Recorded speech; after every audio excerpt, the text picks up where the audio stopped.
Hey everyone, welcome to another episode of Black Swan Revelations. Today we're going to be talking a little bit about God's banking system, and it's found in Leviticus 27. So we're just going to dive in.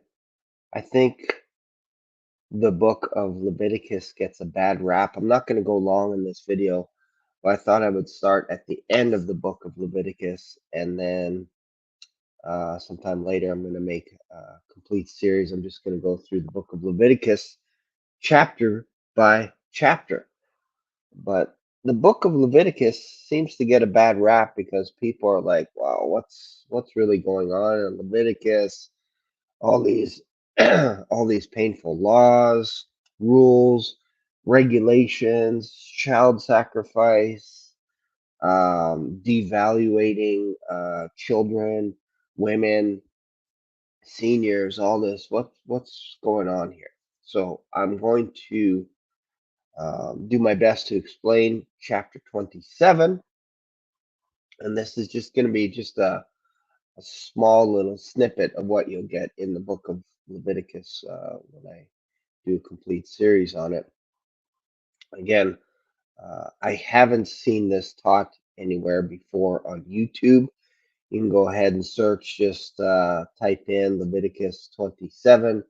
What does it mean? And you're going to get a gamut of answers all through the spectrum. And I'm going to give you my interpretation, which I believe is the most accurate. And again, excuse me, I haven't found this taught anywhere, like nowhere, zero. So this is, if this is the first time you've heard this, let me know in the comments. Let me know your thoughts. Is this a crazy idea? Um, have you heard this somewhere before? Because I promise you, uh, I can't find it. I can't find this teaching anywhere. So let's just jump into Leviticus 27. 27 chapters in Leviticus. This is part of the first 5 books of the Bible, which was written by Moses. Of course, a portion of this, a huge portion of this, was written on Mount Sinai when they were camped out, and the people of Israel asked Moses to have God speak to him instead of them because they didn't like the tone of his voice. It sounded like a trumpet blast, and the more God spoke to Moses, the more people trembled.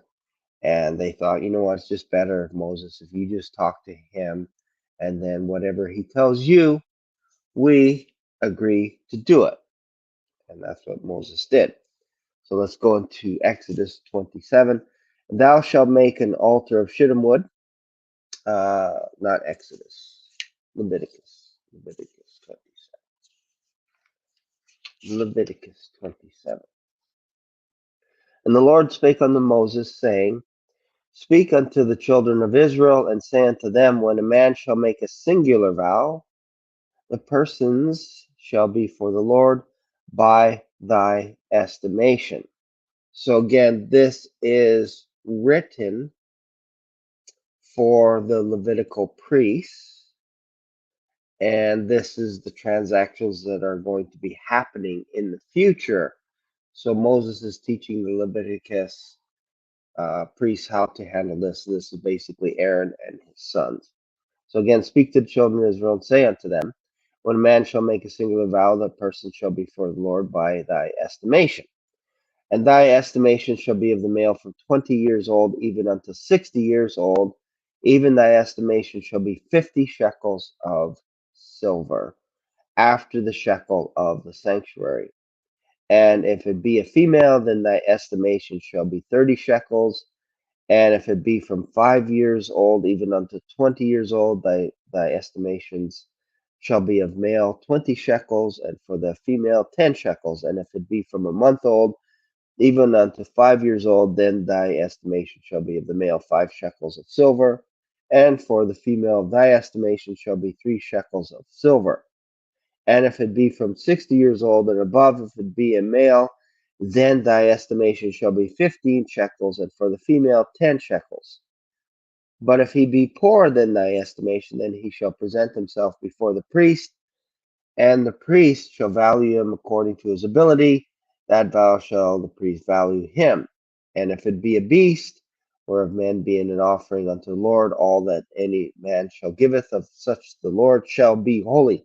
He shall not alter it nor change it, for good for bad, for bad for good.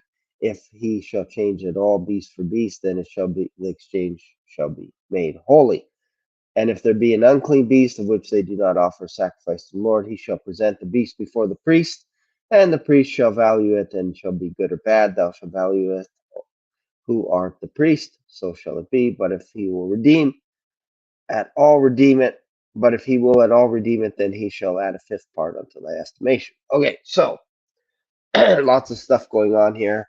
Immediately, people will read this and they'll go, "Oh, if you are a man and you come to the Lord and you're like, Lord, I dedicate my wife to you, or I dedicate myself to you, or I dedicate my senior father to you, or I dedicate my newborn baby to you up to 5 months, or 5 months to 5 years old, or whatever. I dedicate this person to you."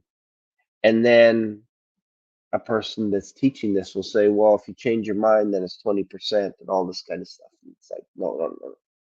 Hold off here. Hold off here. Just hang on tight. This is what's going on here. Imagine, imagine you are newly married and you have a house and you have a piece of land and you want to farm a little bit more land. You want another piece of land. You found out your neighbor is selling his piece of land to you. You're from the same tribe. You go to the priest, and the priest says, congratulations on your new marriage. What's your plans for the future? Well, I want to buy some more land. Okay, cool. No problem. What would you like me to do? Would you like me to value that land for you? Or do you need a loan, or what do you need? Uh, the guy will say something like, you know what? I never thought about that, but yes, I would like you to evaluate the land, but I'm also going to need a loan because I got to buy some ox. I got to buy some plows from Jimmy the plow maker down the street and all this kind of stuff. And because I just got married, I don't really have a ton of cashola on me. Okay. Priest will say, no problem. How old are you? I'm 25 years old. Okay. You're married? Yeah. Okay. How old is your wife? She's about the same age. Okay. Cool. Uh, any children? No children yet? Okay. Cool.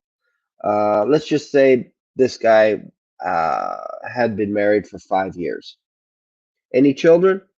Yes, I have two children. Oh, congratulations. Boom. How old are they? 2 years and 1 year. Okay. Boom. Writes that all down. So you have a male that's about 25, wife that's about that size or that age, two children, married, all this kind of stuff. So now the priest, based on that information, could now determine the size of the loan that he can give that person.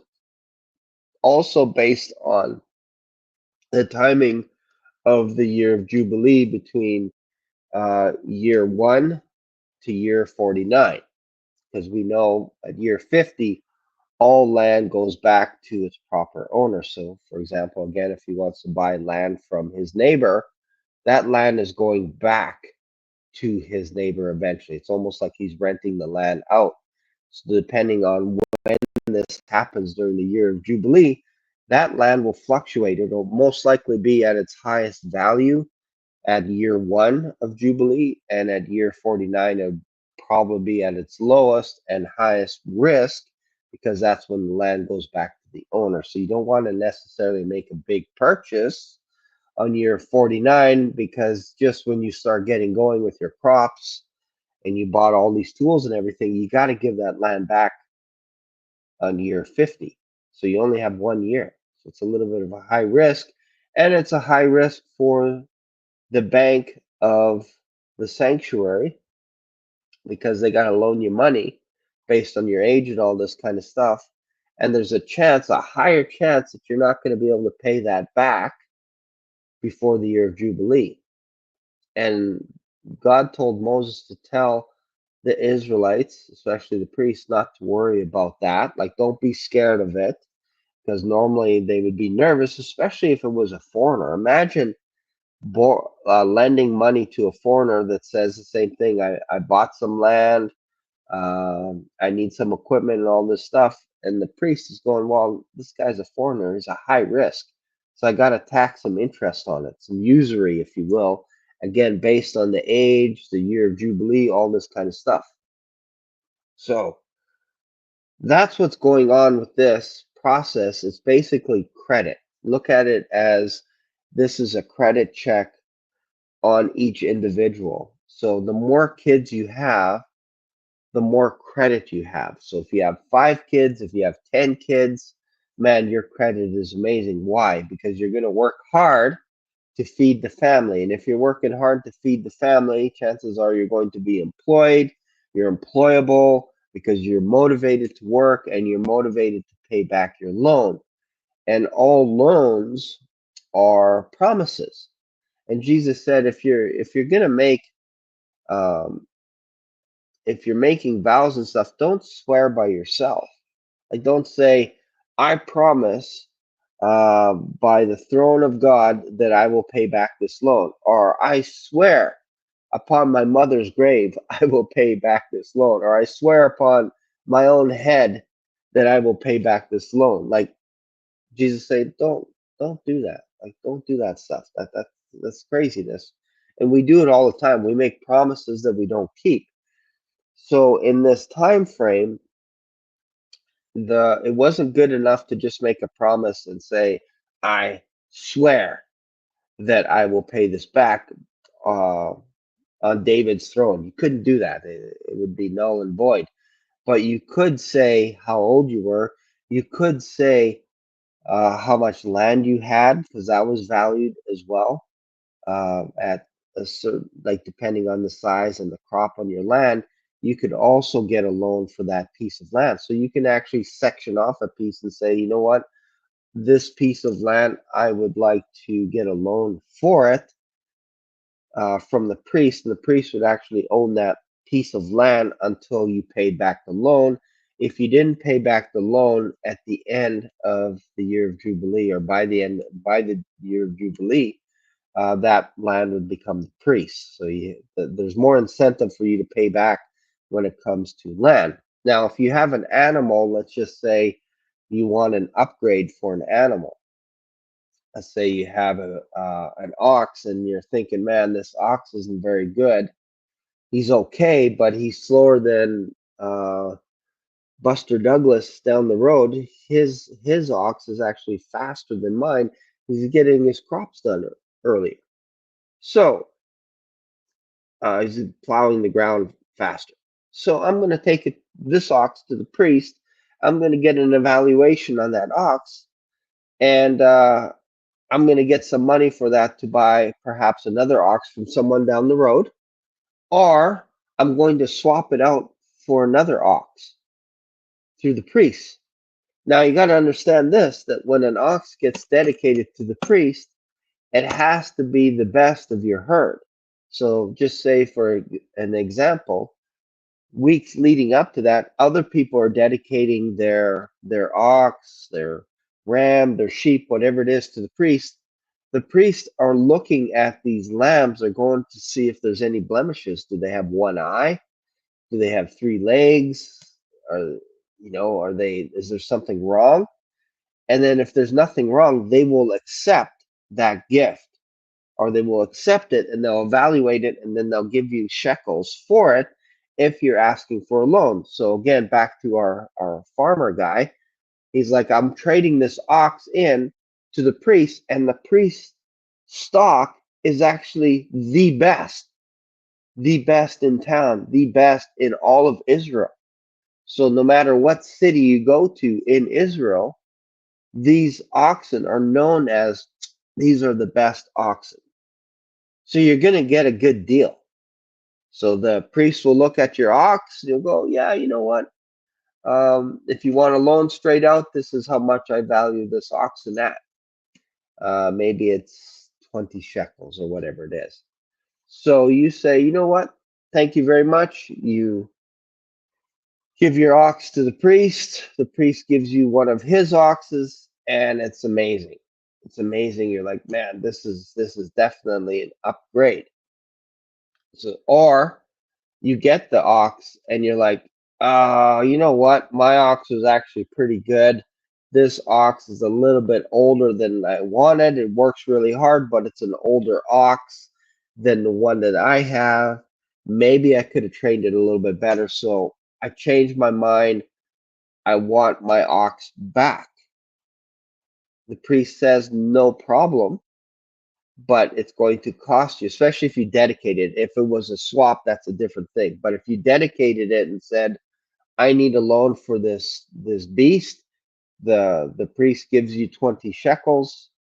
You the next day you take those 20 shekels, you go back to the priest and you say, I want my ox back. The one that I had, instead of this 20 pieces of silver, or these 20 shekels. I want my ox back. So I'm giving you the 20 shekels back. I want my ox. The priest will say, no problem. We have it over here. We haven't sold it yet. It's right here because it was a loan. You can have it back, but it's going to cost you 20% more to get that back. If it was a swap, because you didn't like your ox and you asked the priest to give you one of their ox, all sales are final. You can't go back the next day and say, hey, I want my ox back. The priest would laugh at you and he'd say, no. The deal is, you saw the sticker on the window. All deals are final when it comes to swapping. All deals are final. So that's what we're talking about here. So if a senior comes in, let's say he's 60 years old. Well, he's going to be worth so many shekels. I think, what is a senior worth here? Let's see. What does it say? Male comes in, he's worth 15 shekels, and for the female, 10 shekels. So what that means is he is a higher credit risk. So you come in at 60 and you're like, I want to buy a whole bunch of land, but I need a loan. The priest's going to ask, how old are you? I'm 60. Okay, well, realistically, you probably have maybe 5 to 10 good working years, maybe. And really, let's be honest, your best working years were behind you when you're 20, 30, 40. That's when you were able to put all your muscle behind your work. Now you're a high risk because you could die at age 61 because you worked so hard from age 20 to 60. And now you're asking me for a loan at age 60. You're a higher risk. So we will give you 15 shekels. And if a woman comes in at 60 and she wants a loan, no problem. Because you're a higher risk and you're a female, we're going to give you only 10 shekels. We're going to loan you that. Hopefully, you can pay it back before the year of Jubilee because we take vows seriously. So if you make a vow, keep your vow by paying your debt back. So there's your 10 shekels for you, sir. Here's your 15 shekels. If a 20-year-old comes in, he's going to get more shekels. That's all it is. This is a credit rating system. That's all that's going on in Leviticus 27. And again, so many people look at this as, oh, you're dedicating the Lord, you're dedicating your child to the Lord, and all this kind of stuff. What's going on here? No, this is just think of this. The easiest way to read 27 is look at it from the priest's perspective. What are you bringing to the table when you ask them for a loan? Because that's what's going on here. It's all related to the year of Jubilee. If you want to sell your home is going to be worth the most to the priest at year one of Jubilee than it is at year 49. Meaning, if you try and buy a home at year 49, you're a high risk because you only have 1 year to pay off that mortgage. So you're better off waiting till the next year to buying a home because you have 50 years to pay it off. So you could look at it this way. You can look at it, you can get two mortgages, two 25-year mortgages, and they're going to be better for you, or one 50-year mortgage. But if you try and get a 1 year mortgage because it's year 49, then the next year is the year of Jubilee, you're going to be paying through the yin yang. It's going to be expensive. So that's what's going on here in Leviticus. It's a fantastic book. I love this book. It's one of my favorites in the Bible. I look forward to reading it every time I cycle through the Bible. And this is the fourth time this year. In the past 3 years, like I mentioned to my audience, I've read the entire Bible almost 16 times in the last 3 years, in less than 3 years. So I'm familiar with Leviticus. I don't know how many friends that you have that in the last 3 years have read Leviticus 15 times. It's pretty rare. Again, most people are like shying away from Numbers, Leviticus, Deuteronomy. They just shy away from it.